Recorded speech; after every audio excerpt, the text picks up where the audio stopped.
설교드립니다. 오늘 설교가 제가 원래 설교를 길게 잘 준비를 못하는 사람인데 오늘도 설교가 길지 않을 것 같은데 또 우리 오남일 집사님 오늘 찬양 인도가 다른 때보다 조금 짧아서 시간이 짧아서 오늘 예배가 좀 빨리 끝나지 않을까 예상을 해보지만 또 김민희 목사님처럼 저도 갑자기 은혜가 있으면 말이 또 더 많아질 수 있고 그러겠지만 오늘 또 끝나고 또 저희가 대청소도 해야 되니까 우리 한번 잘 말씀에 집중해서 같이 나눠보도록 하겠습니다. 오늘은 우리가 삶의 끝까지 신앙을 믿음을 지키는 삶에 대해서 같이 나누고자 합니다. 제가 나이를 많이 먹지는 않았지만 40대가 넘어가면 이제 중간 정도 살았죠. 뭐 오늘 80세 수명이라고 하니까 중간 정도 살아보니까 저와 같이 신앙생활했던 사람들 중에 진짜 많은 사람이 신앙과 무관한 생활을 하고 있습니다. 뭐 그냥 신앙생활을 했던 사람들이 아니라 나름대로 이제 신학교, 대학교, 학부, 대학원을 졸업을 하고 전도사, 목사로 사역을 했던 분들 중에서도 상당수가 지금 교회를 전혀 다니지 않거나 신앙과 무관한 생활을 하는 것을 저는 보게 됩니다. 아마 예배하는 교회 지체분들도 분명히 신앙생활을 하면서 젊었을 때 만났던 많은 좋은 리더들, 많은 신앙의 선배들 중 많은 분들이 지금은 신앙과 무관한 삶을 사는 것들을 보게 되는 경우가 있을 것입니다. 왜 사람들은 직장 생활을 하고 가정을 이루고 아이를 낳고 나이를 먹어가면서 점차적으로 신앙생활을 유지하는 것이 더 힘들어지는 것일까? 왜 나이를 먹으면서 많은 사람들이 하나님을 떠나게 되는 걸까요? 나는 절대 떠나지 않을 겁니다 라고 생각하고 방심해서는 안 됩니다. 우리들도 긴장해야 합니다. 그래서 오늘은 우리가 삶의 끝까지 신앙을 붙들기 위해서 믿음을 지키기 위해서는 어떻게 살아가야 되는지 말씀을 통하여 같이 나누고자 합니다. 오늘 본문에는 누가 등장하죠? 오늘 본문에는 솔로몬이 등장을 하죠. 솔로몬은 이스라엘 역사에서 다윗과 더불어 가장 위대한 왕으로 꼽혔던 인물입니다. 솔로몬은 우리가 잘 아는 바와 같이 다윗과 밧세바 사이에서 태어난 아들로 많은 이제 위에 유력한 형들이 있었으나 하나님의 은혜로 이스라엘의 왕이 되었습니다. 성경을 보면 솔로몬은 왕으로 집권하였을 때 초기 중기 때까지는 비교적 하나님을 잘 섬기고 백성들을 잘 다스리며 모범적인 왕으로 살았던 것 같습니다. 그의 지혜는 우리가 알다시피 너무 뛰어났죠. 뭐 여러 가지 뭐 세상적인 사람들도 아는 한 아이가 죽어가지고 여자 2명이 자기 아들이라고 서로 주장했는데 잘 찾아주죠. 뭐 너무나도 지혜가 뛰어나서 이름이 높아지니까 멀리 떨어져 있던 에디오피아의 여왕까지도 그를 찾아옵니다. 수많은 사람들이 그를 찾아왔고 그를 흠모했고 그에게 지혜를 얻고자 했습니다. 그 덕분에 솔로몬 때 이스라엘은 굉장히 부강하였고 솔로몬의 재산은 그 명예는 그 누구와도 견줄 수 없었다라고 합니다. 그런데 오늘 말씀해 보니까 그의 말년에 그는 잘못된 판단을 하였고 결국 그에 대해서는 하나님께서 자비를 베풀어 주셨지만 그의 아들 때 이르러서 이스라엘 나라 하나님께서 세워주셨던 이스라엘 나라가 둘로 쪼개지고 맙니다. 이에 이스라엘은 분열된 왕국으로서 긴 시간 동안 서로 다퉜고 그로 인해서 힘도 약해지고 하나님을 떠나자 결국에 두 나라 모두 멸망하게 됩니다. 1,000번제를 드리고 예루살렘 성전을 세웠던 하나님께 너무나도 열심히 예배했던 모범적인 솔로몬 왕이 왜 죄를 범하게 되었을까? 특별히 오늘 본문 말씀 1절에 뭐라고 하죠? 솔로몬 왕은 외국 여자들을 좋아하였다 라는 구절이 있습니다. 먼저 솔로몬의 문제점들은 외국 여자들을 좋아하여 수많은 외국 여자들을 후궁으로 맞이한 데 있습니다. 자, 솔로몬이 외국 여자들을 좋아하였다. 이거는 그냥 단순히 그가 문란했다라는 의미가 아닙니다. 성적으로 타락했다는 의미도 물론 있지만 그것만이 아니라 1차적인 이유는 외교적인 문제가 있었습니다. 이스라엘이 다윗과 솔로몬을 거치면서 주변을 아우르는 강대국이 되었지만 아직 이스라엘 주변에는 많은 나라들이 있었습니다. 이에 솔로몬은 당시 나라들 중 제일 강력했던 이집트 바로의 딸을 비롯하여 여러 민족의 유력한 가문의 여인들을 후궁으로 맞이합니다. 처음에는 솔로몬에게는 나라를 위한 외교적인 전략적인 정치라는 생각이 있었을 것인데 근데 결국에 여자들을 계속해서 맞이하다 보니까 결국에 나중에는 자신의 쾌락을 위해 더 많은 여자들을 맞이하게 됩니다. 그 수가 무려 700명의 후궁과 300명의 첩이 되었다라고 합니다. 그러자 이 여자들은 김미리 목사님이 이제 금요기도회 때도 얘기하셨지만 솔로몬이 막 로맨티스트니까 여자들을 너무 좋아하니까 부탁을 거절하지 못해요. 막 여자들이 자기 신들과 우상들을 데려오는데 그것들을 다 인정해주고 그 신들마다 산당을 지어줍니다. 그러자 이스라엘 땅 곳곳에 이방 신들을 위한 산당이 계속해서 생겨나죠. 처음에는 또 솔로몬이 산당만 지어줬는데 아내들이 계속 요청을 해요. 와서 같이 좀 제사도 드려지고 당신이 나하고 같이 가져야지 내가 어깨에 힘도 좀 올라가지 않겠어? 그래서 솔로몬이 아내들 따라가서 향을 피우고 제사를 지냅니다. 그러자 문제가 뭐가 발생하냐면은 백성들이 왕을 보잖아요. 왕이 여러 산당에 다니면서 우상을 섬기고 제사를 드리니까 이스라엘 백성들도 저렇게 해도 되겠구나. 마찬가지로 여러 이방 여자들을 아내로 맞이하고 똑같이 우상 숭배를 하게 됩니다. 하나님께서는 이스라엘 민족에게 분명 이방 민족과 결혼해서는 안 되고 다른 신을 절대 섬기지 말라고 명령하셨음에도 솔로몬이 타락하여 죄를 범하자 이스라엘 백성들도 앞다투어 똑같이 이방 여자를 맞이하고 우상 숭배를 합니다. 솔로몬은 근데 사실 처음부터 하루아침에 우상 숭배를 한 것은 아니었습니다. 분명히 그 마음의 중심에는 하나님이 계셨을 때가 있었습니다. 하지만 정략 결혼을 통해서 내가 외국과의 외교를 통해서 나라를 좀 더 부강하게 하겠다라는 그러한 이유를 가지고 그런 타협을 시작을 하자 결국에 나라에 죄가 들어오게 됩니다. 나이를 먹을수록 신앙을 지키는 것이 어려운 첫 번째 이유, 저는 현실을 바라보며 세상과 조금씩 타협하는 것이 어려운 부분, 나이를 먹으면서 신앙을 지키는 것이 어려운 이유라고 생각을 합니다. 나이를 먹으면서 주변에서도 저에게 가끔 직장 생활에서 야, 너무 빡세게 사는 거 아니야? 좀 둥글둥글하게 살아. 그냥 적당히 좀 사람들하고 어울리고 술도 좀 한 잔씩 먹고 좀 놀아 라고 말하시는 분들이 있습니다. 자, 왜 하나님을 믿는 사람들이 근데 세상과 타협을 합니까? 이스라엘 백성들은 출애굽 당시에 하나님의 부르심에 따라 이집트라는 세상을 거쳐서 가나안 하나님의 땅으로 들어갔습니다. 그들은 세상에서 건짐을 받아 하나님의 거룩한 땅으로 들어갔습니다. 우리들도 세상에서 구별 없이 살았으나 예수님을 믿고 건짐을 받아 하나님의 백성이 되었습니다. 우리들의 몸은 아직도 이 세상을 살아가고 있지만 그러나 하나님 나라의 주권 안에 하나님의 통치를 받으며 살고 있습니다. 물론 아직은 우리가 세상에서 완전히 육신적으로 떨어져 살 수는 없죠. 돈도 벌어야 하고 직장 생활도 해야 하고 사람들과 관계를 맺고 사회 안에서 살아야 합니다. 그러나 우리들의 마음의 중심이 흔들려서는 안 됩니다. 여러분들의 마음의 중심이 무엇입니까? 여러분들의 마음의 중심이 무엇입니까? 하나님의 주권 아래 하나님의 통치를 받으며 하나님의 나라를 사는 삶입니다. 이것이 우리들의 마음 가운데 중심입니다.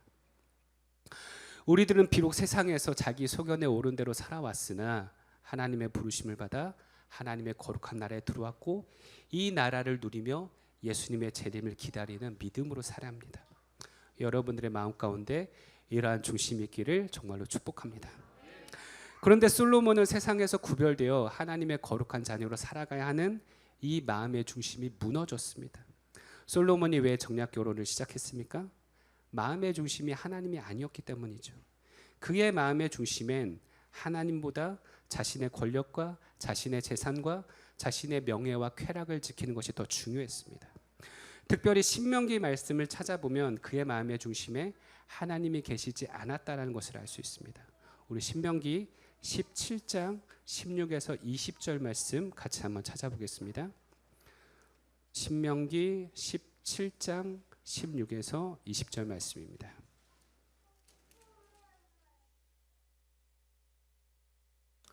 우리 한 절씩 이것도 같이 한번 교독하도록 하겠습니다.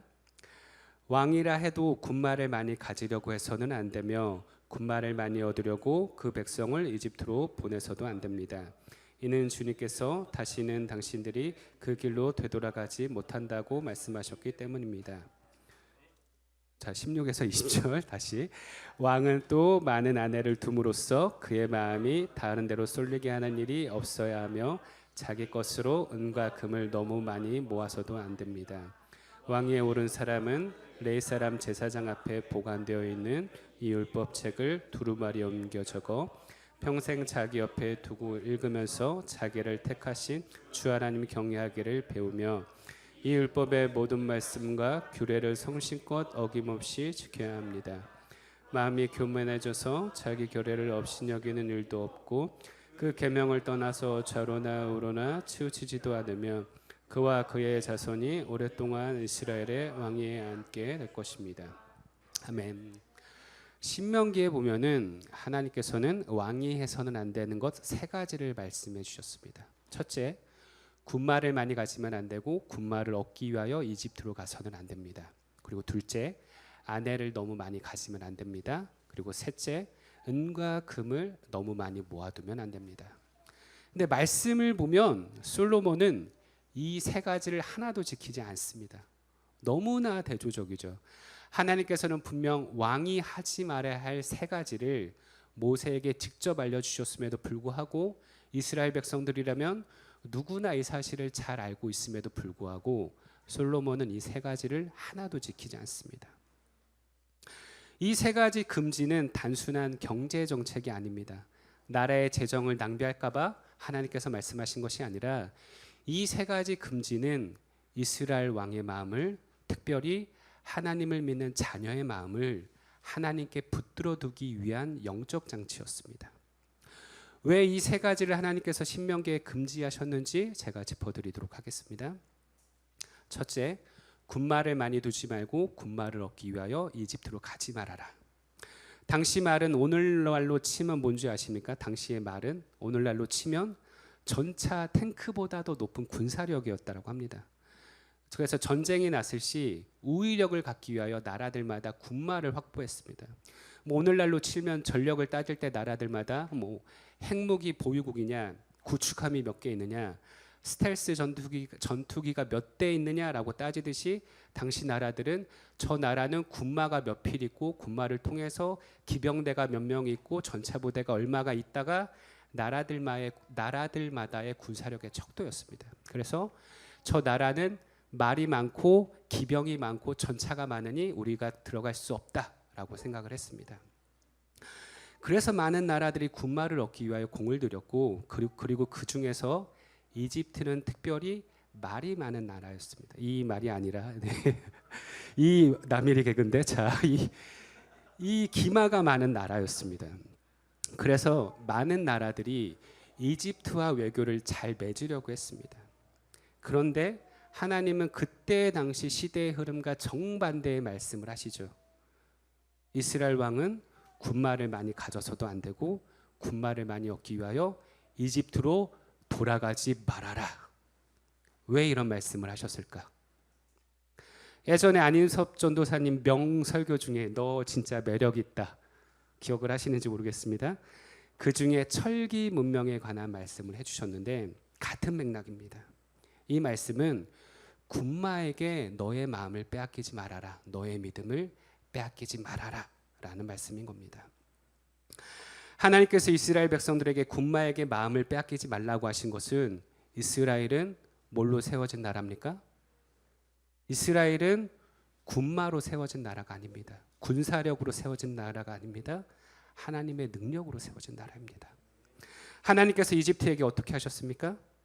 하나님께서 이집트에게 출애굽 당시에 10가지 재앙을 내리셨죠. 그래서 이집트가 섬겼던 모든 거짓 신들과 우상들이 초토화되었고 그것들이 모두 거짓임을 드러났습니다. 그리고 마지막 순간에 홍해바다 앞에 누가 쫓아옵니까? 바로가 철병거와 군마와 기병대를 데리고 쳐들어옵니다. 이스라엘군을 무찌르기 위해서, 이스라엘 사람들을 억압하기 위해서. 그때 하나님께서 그들을 홍해바다에서 전부 죽이심으로 하나님께서 군마와 비교할 수 없는 분임을 이스라엘 백성들에게 보여주셨습니다. 하나님은 이처럼 자신의 살아계심과 만왕의 주이심을 확인시켜 주시며 백성들을 이집트에서 가나안, 세상에서 하나님의 나라로 데려와 주셨는데 그런 이스라엘 백성들이 이집트에 다시 돌아가 군마를 요청한다는 것은 하나님께서 이집트에게 행하셨던 능력을 부정하는 것이며 저희는 이제 하나님이 아니라 다시 세상을 의지하겠습니다라는 의미가 있는 것입니다. 신명기 20장 6절에서 7절에도 이렇게 말씀합니다. 나는 이제 알았습니다. 주님께서는 기름을 부으신 왕에게 승리를 주시고 그 거룩한 하늘에서 왕에게 응답하여 주시고 주님의 힘찬 오른손으로 왕에게 승리를 안겨주시는 분이심을 알았습니다. 어떤 이는 전차를 자랑하고 어떤 이는 기마를 자랑하지만 우리는 주 우리 하나님의 이름만을 자랑합니다. 우리에게 승리를 주는 것은, 우리들의 삶 가운데 승리를 주는 것은 전차가 아닙니다. 군마가 아닙니다. 하나님이십니다. 군마 자체가 죄가 아니라 군사력에 대한 의존이 죄입니다. 하나님보다 군마가, 기병이, 세상이 나를 지켜줄 것이라고 생각하는 것이 죄의 시작입니다. 오늘날 우리들에게 적용해 볼까요? 세상적인 성공이, 물질이, 재테크가, 최신 지식과 정보가, AI가 하나님보다 나를 더 지켜줄 것이라는 그 생각부터 죄가 시작되는 겁니다. 세상이 우리에게 안전을 주는 것이 아닙니다. 승리를 주는 것이 아닙니다. 이 모든 것은 하나님께서 주시는 겁니다. 하나님께서는 이집트에서 이스라엘 백성들을 꺼내셔서 가나안으로 보내주셨듯이 죄가 가득한 세상에서 여러분들을, 저를 하나님의 자녀로 꺼내주셨습니다.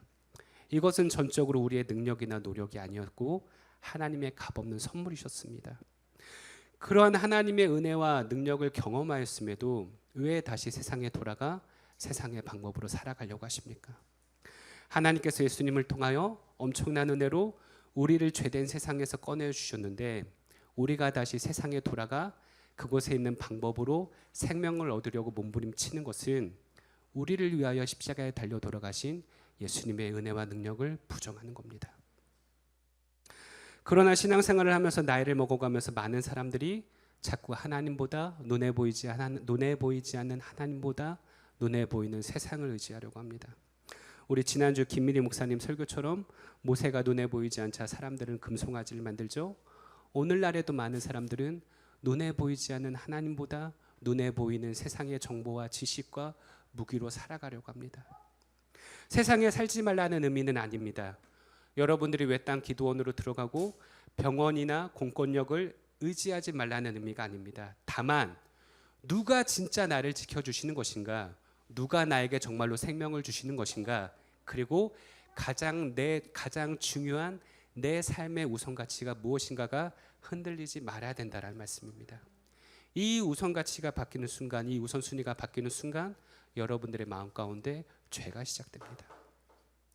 신명기의 이 군마에 대한 말씀은 왕은, 하나님의 자녀는 하나님보다 더 세상을 신뢰하지 말아라라는 의미가 있습니다. 그런데 솔로몬은 열왕기상 10장 26절을 보면 솔로몬이 병거와 기병을 모으니 병거가 1,400대, 기병이 12,000명에 이르렀다. 또 10장 28절에 보면 솔로몬은 말을 이집트와 구에로부터 수입하였는데, 이건 하나님께서 모세를 통하여 말씀하신 신명기 17장을 그대로 거스르는 장면입니다. 솔로몬은 처음에 하나님께 겸손히 지혜를 구하였지만 나이를 먹고 보니 하나님께서 주시는 지혜가 아니라 세상의 무기와 세상의 지혜를 의지하였습니다. 그것이 주변 강대국으로부터 자신을 지켜줄 것이라고 믿었습니다. 그러나 하나님께서는 그의 통치에서는 자비를 베풀어 주셨지만 그의 아들 때에서는 나라가 둘로 쪼개지고 결국 하나님을 떠난 이스라엘 백성들은 주변 강대국들에게 모든 것들을 빼앗기게 됩니다. 둘째, 아내를 많이 가지지 말아라. 하나님께서 아내를 많이 두지 말아야 할 이유를 직접 말씀해 주십니다. 신명기 17장 17절에 보면 그의 마음이 다른 데로 쏠리게 하는 일이 없어야 하며, 마음이 다른 데로 쏠리게 된다는 것은 결국에 그 아내들로 인하여 마음의 중심이 하나님으로부터 멀어지게 된다는 말씀입니다. 제가 아까 말씀드렸죠. 우리들의 마음의 중심은 하나님의 주권 아래 하나님의 통치를 받으며 하나님의 나라를 사는 것인데, 이 아내들로 인하여 마음의 중심이 하나님께 멀어지게 된다는 겁니다. 처음에 솔로몬은 아내를 많이 두는 것을 이스라엘을 지키기 위한 사회관계 활동이라고 생각했던 것 같습니다. 당시엔 나라마다, 민족마다, 가문마다 결혼을 통하여 전략적인 관계를 맺는 것은 굉장히 흔한 일이었습니다. 우리나라도 대기업 오너 자녀들끼리, 정치인 가문들끼리 전략적인 결혼을 맺는 것은 흔하죠. 그런데 이러한 전략적인 관계는 비극으로 끝난 일이 많습니다. 우리 대표적인 예로 우리 최태훈 회장이나 노소영과의 이혼 생활 지금 분쟁이 있죠. 우리들은 유력한 가문이나 대단한 부를 가지지 않았기에 이런 전략적인 결혼을 하지 않겠지만, 근데 우리들의 마음 가운데도, 여러분들의 마음 가운데서도 사회관계를 통하여, 인간관계를 통하여, 인맥을 통하여 무엇인가를 얻고 싶고 이루고 싶은 마음을 완전히 떨쳐버리기가 어렵습니다. 한번 생각해 보실까요? 대한민국 사회에서 우리가 일부 다처제나 일처 다보제를 할 수가 있나요? 할 수는 없죠. 그러나 여러분들이 지금 맺고 있는 사회관계가, 인간관계가, 인맥이 하나님 보시기에 다 건전하고 올바르다라고 확신할 수 있으십니까? 이 말씀은 단순히 신앙이 없는 사람들과는 친분관계를 맺지 말라는 의미는 아닙니다. 그러나 우리가 사회에서 만나고 직장에서 만나고 취미생활을 통하여 만나는 관계들 속에 하나님 보시기에 아름답지 못한 의도와 목적을 가지고 유지하는 관계들은 없는지 긴장해야 된다는 의미는 있습니다. 또 지속하는 모임과 관계 속에 하나님 보시기에 아름답지 못한 동기나 목적이 있다면 정말로 끊어버릴 수 있는 지혜가 있어야 합니다. 내가 모임을 갔는데 그 모임에서는 하나님에 대한 얘기가 1도 없고 전부 세상적인 성공, 돈을 많이 버는 법과 편법으로 사기치는 이야기를 나누는 그런 관계라면 그 모임 가운데 어떻게 하나님의 은혜가 있을 수가 있겠습니까? 또 이 사회관계를 하는, 이 인간관계를 유지하는 나의 마음의 목적이, 내 마음의 중심이 하나님을 신뢰하는 것이 아니라 나의 불안 때문에, 나의 유익 때문에, 나의 다른 것들 때문에 그것을 유지하고 있다고 한다면 그것들을 버릴 수 있는 믿음이 있어야 합니다.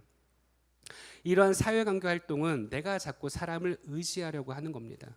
그리고 결국 하나님을 온전히 믿지 못한 그 동기에서 비롯되는 겁니다. 이러한 관계가 위험한 순간에 나를 지켜주고 나를 부유하게 할 것이라고 생각하는 그 마음의 중심이 자꾸만 나를 하나님으로부터 멀어지게 만듭니다. 또 내가 아무리 안 그러려고 해도 사람이 친분을 통해서 친밀감이 느껴지면 어떻게 됩니까? 상대방에게 동화될 수밖에 없습니다. 솔로몬도 처음엔 전략적인 선택이었죠. 근데 나이를 먹고 마음이 약해지고 아내들과 정이 생기니까 어떻게 됩니까? 아내들의 요구를 거절할 수가 없어요. 분명히 솔로몬의 마음 가운데서도 이걸 하면 안 되는데, 이거 잘못됐는데, 이건 우상 숭배인데, 내가 범죄하면 백성들도 따라갈 텐데, 이 마음이 없었겠습니까? 분명히 있었을 겁니다. 근데 아내들과 내가 긴 시간 동안 끊지 못하고 관계를 유지하니까 이 사람들의 부탁을 거절할 수가 없는 거예요. 우리가 맺는 사회관계, 인간관계, 내가 끊어버릴 수 있을 것 같아도 우리는 끊을 수 없습니다. 우리는 다 연약합니다. 우리는 다 연약하고 결국에 동화될 수밖에 없습니다. 우리가 지금 가볍게 생각하고 언제든 내가 끊을 수 있다라고 자신한 이 끊지 못한 세상적인 관계나 습관들이나 버릇들이 나중에 우리를 결국에 죄에 빠뜨리는 올무가 되게 할 수 있습니다. 다시 말씀드리지만 왜 내가 이러한 관계를 끊지 못하는지 마음의 중심을 정말로 깊게 생각해 보시기를 축복합니다. 솔로몬이 정략 결혼을 통하여 주변 강대국들과 친분을 맺은 것은 결국에 하나님을 믿지 못한 거죠. 전쟁의 위기를 하나님이 막아주시는 것이 아니라 사람들이, 인맥이, 관계가 나를 지켜주고 이 전쟁을 막아줄 것이라고 믿었습니다. 여러분들이 사회생활하고 사회에서 인간관계를 맺고 인맥을 쌓는 것 중요합니다. 그러나 그것이 하나님보다 나를 지켜줄 것이라고 생각해서는 안 됩니다. 나의 잘못된 인간관계가 나의 신앙을 병들게 하고 우선순위를 가리는 것이 있다면 정말로 끊을 수 있는 지혜가 있어야 합니다. 또한 사람에 대한 어려움을 가지고 계시지는 않습니까? 다른 사람이 나를 어떻게 생각할까? 다른 사람들의 시선에서 자유롭지 못할 때가 있으십니까? 나는 사람들과 잘 어울리지 못하는 것 같고 부족한 사람같이 생각이 들 때가 있습니까? 그러나 결국에 이러한 마음의 동기도 사람에 대한 두려움입니다. 사람에게서 벗어나지 못하는 것은 내가 하나님을 전적으로 신뢰하지 못하는 겁니다. 내가 사람들과 잘 어울리지 못하여 내가 도태될까봐, 낙오될까봐, 버림받을까봐의 이 두려움은 세상 사람들은 날 버려도 하나님은 나를 절대 버리시지 않으신다라는 이 믿음으로 극복해낼 수 있습니다. 마지막, 은금을 쌓지 말아라. 여기도 이유는 단순히 부자가 되지 말라는 뜻은 아닙니다. 근데 왜 하나님께서는 은금을 많이 쌓지 말라라고 명령하셨을까? 사람이 부를 많이 쌓으면 어떻게 되는지 아십니까? 이 부를 통해서 안전을 느끼기 시작합니다. 그리고 이 부를 유지하기 위해서 더 많은 부를 얻으려고 합니다. 솔로몬의 부는 스스로의 능력만으로 쌓은 것이 아닙니다. 아직도 많은 사람들은 솔로몬이 지혜를 구하였기 때문에 그 많은 부를 하나님께 더불어 받았다라고 생각을 합니다. 그러나 아니죠. 솔로몬의 그 많은 부는 백성들의 막대한 희생 위에 쌓인 피의 부였습니다. 우리 열왕기상 12장 4절 말씀 한 번 더 찾아보겠습니다. 열왕기상 12장 4절 말씀입니다. 네, 제가 말을 너무 빨리 하면 아내가 유아실에서 손을 흔들기로 했는데 손을 안 흔드는 거 보니까 말이 많이 빠르진 않나 보죠. 네, 감사합니다. 자,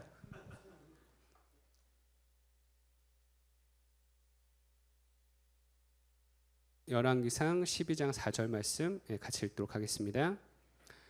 임금님의 아버지께서는 우리에게 무거운 멍에를 메우셨습니다. 이제 임금님께서는 임금님의 아버지께서 우리에게 지원하여 주신 농노동과 그가 우리에게 메워주신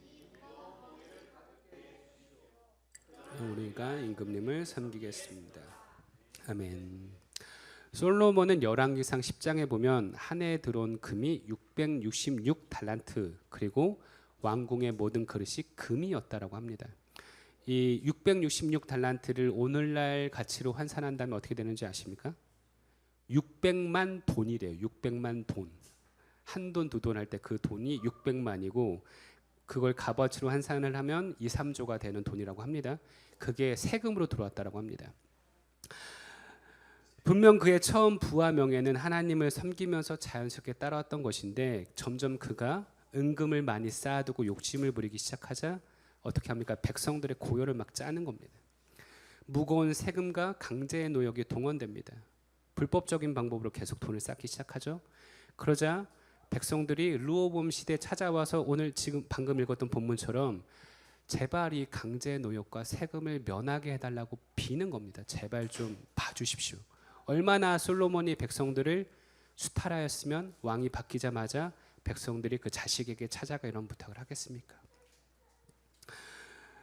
솔로몬은 백성들의 많은 사랑과 존경을 받았으나 하나님을 떠나자 점점 더 자기 결례를 업신여기고 그들을 빼앗고 그들을 수탈하는 겁니다. 백성들의 마음이 솔로몬에게 계속 떠나죠.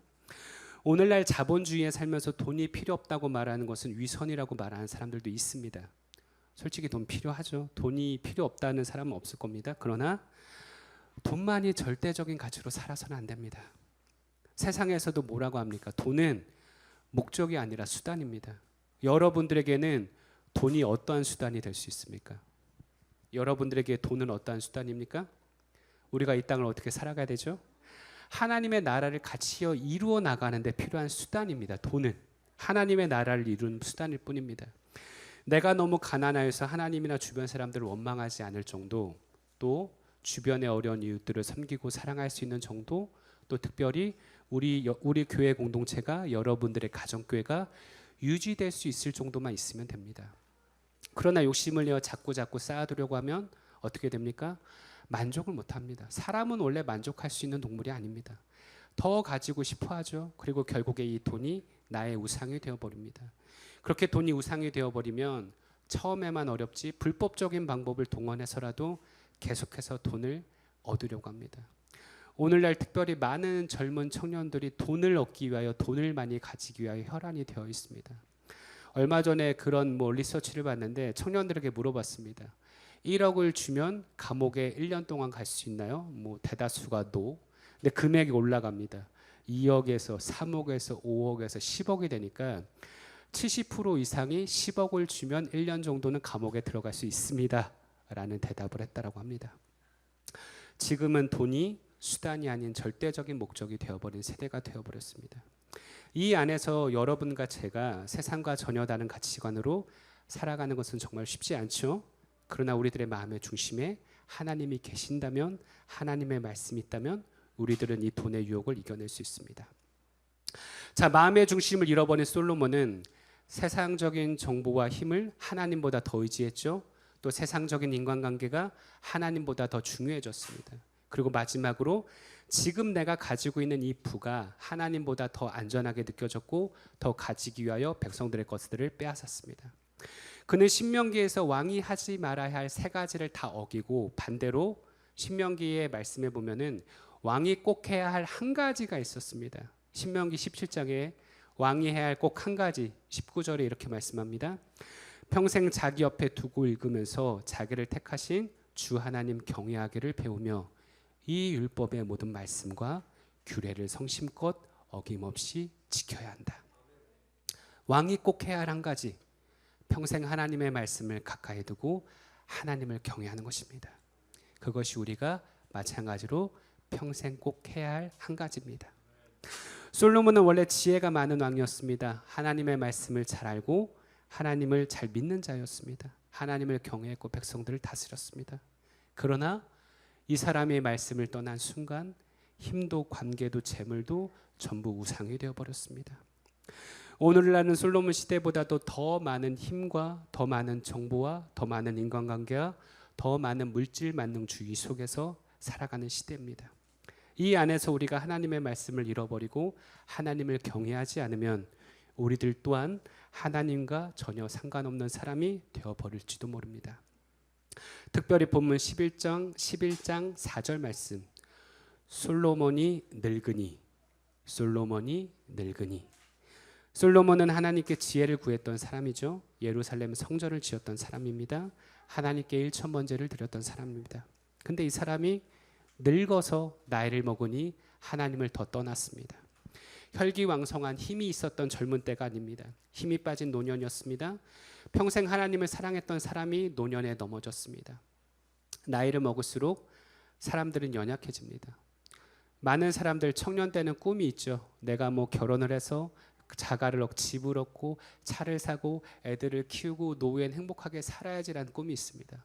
하지만 나이를 먹어가면서 그것을 이루는 것이 점차적으로 쉽지 않다는 것을 깨닫게 됩니다. 그러면서 신앙을 버리고 자꾸만 세상적인 방법으로, 세상적인 지식으로, 세상적인 관계로 돈과 명예를 얻으려고 합니다. 직장에는 정년이 있지만 믿음에는 정년이 없습니다. 여러분, 믿음은 쉼이 없습니다. 내가 신앙의 연수가 있으니 이제는 적당히 살아도 흔들리지 않아라는 것은 없습니다. 끝까지 하나님을 믿고 하나님의 말씀을 붙드는 사람이 하나님의 자녀가 될 수 있습니다. 말씀을 정리하도록 하겠습니다. 우리 반주, 마지막 찬양 반주해 주시겠습니까? 그러나 말씀을 보면 솔로몬과 정반대의 길을 걸으셨던 분이 계십니다. 예수님 또한 오늘 말씀에 솔로몬처럼 세 가지 시험을 받습니다. 40일 금식 기도를 하신 후에 사단이 배고프신 예수님에게 세 가지 시험을 하죠.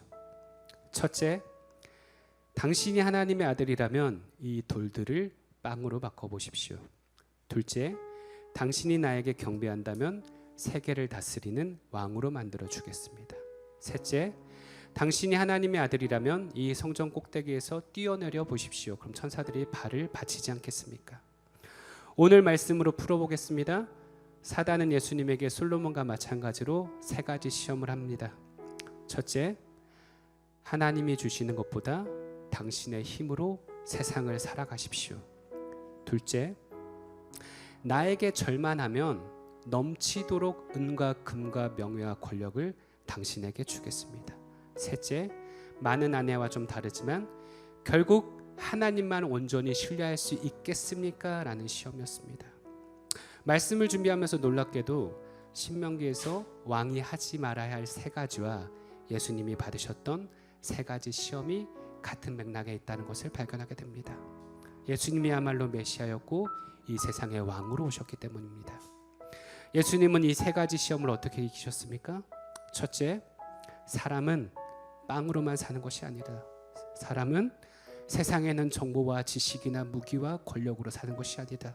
하나님의 입에서 나오는 모든 말씀으로 살리라.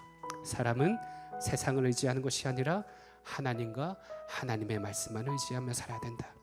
둘째, 주 너의 하나님을 경배하고 그분만을 섬겨라. 세상의 부와 명예는, 돈과 권력은 아무것도 아니다. 셋째, 주 너의 하나님을 시험하지 말아라. 그 어떤 상황에서도 하나님만 신뢰하고 다른 방법들을 찾아서는 안 된다. 예수님은 왕이 하지 말아야 할 세 가지를 우리들에게 어떻게 이겨내셨는지를 놀랍도록 보여주십니다. 세 가지 모두 하나님만, 하나님의 말씀만 의지하며 이기셨습니다. 마지막으로 말씀드립니다. 사랑하는 성도 여러분, 우리는 솔로몬보다 강한 사람이 아닙니다. 더 지혜로운 사람도 아니고 재물이 많은 사람들이 아닙니다. 우리들도 나이를 먹으면 먹을수록 더 연약해지고, 지난주 말씀과 같이 눈에 보이는 금송아지를 찾고 세상의 힘을 의지하고 사람을 의지하고 재물을 의지하고 싶은 마음들이 생길 수가 있습니다. 그럴 때마다 말씀 가운데 죽기까지 순종하신 예수님을 기억하시기를 축복합니다. 이분은 말씀의 끝까지 순종하셨고 십자가의 죽음까지도 순종하셨습니다. 사단의 시험과 세상의 시험을 오직 하나님의 말씀으로, 자신의 죽음으로 이겨내셨습니다. 솔로몬은 수많은 금은보화가 가득하고 아름답게 지은 왕궁에서 자신을 따르는 수많은 사람들과 있었음에도 하나님의 말씀을 지키지 못하고 실패했지만, 예수님은 평생 사람들에게 핍박받고 평생 줄이고 광야 같은 겟세마네 동산에서 피 같은 땀을 흘리시며 그러나 승리하셨습니다. 솔로몬은 수많은 아내를 사랑하다가 하나님의 곁을 떠났지만, 예수님은 자신의 신부인 교회만을 끝까지 사랑하셨습니다. 솔로몬은 그 많은 은혜를 받았음에도 노년에 하나님의 말씀을 버렸지만, 예수님은 짧디 짧은 젊음의 순간 마지막 죽음 앞에서도 말씀 가운데 순종하셨습니다. 그래서 우리들의 소망은, 여러분들의 소망은 우리들의 의지가 아니라 우리를 끝까지 붙드시는 그리스도의 은혜이며 그 은혜를 선포하신 하나님의 말씀입니다. 우리가 그리스도를 바라보고 말씀 안에 거할 때 하나님께서는 우리도 끝까지 믿음을 지키도록 붙들어 주실 것입니다. 신앙은 시작보다 끝이 중요합니다. 우리 모두가 인생의 마지막 날까지 하나님을 사랑하며 믿음을 지키는 하나님의 백성들이 되기를 예수님의 이름으로 축원드립니다. 우리 마지막 찬양 같이 드리시고 기도하도록 하겠습니다.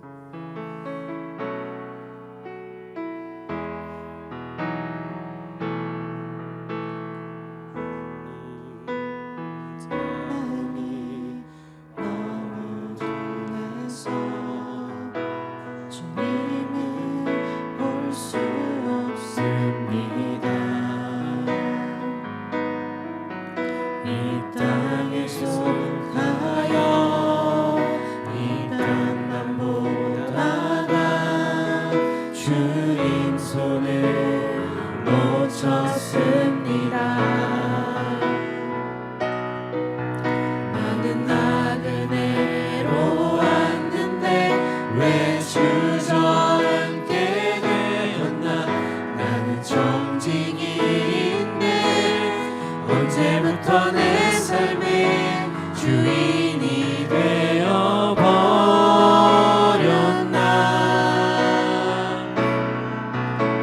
믿음이 없이는 기쁘시게 못하나니 고된 수고도 다 헛될 뿐이라.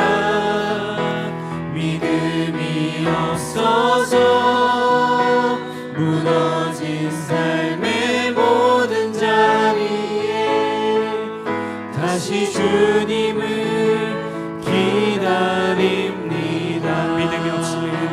믿음이 없이는 기쁘시게 못하나니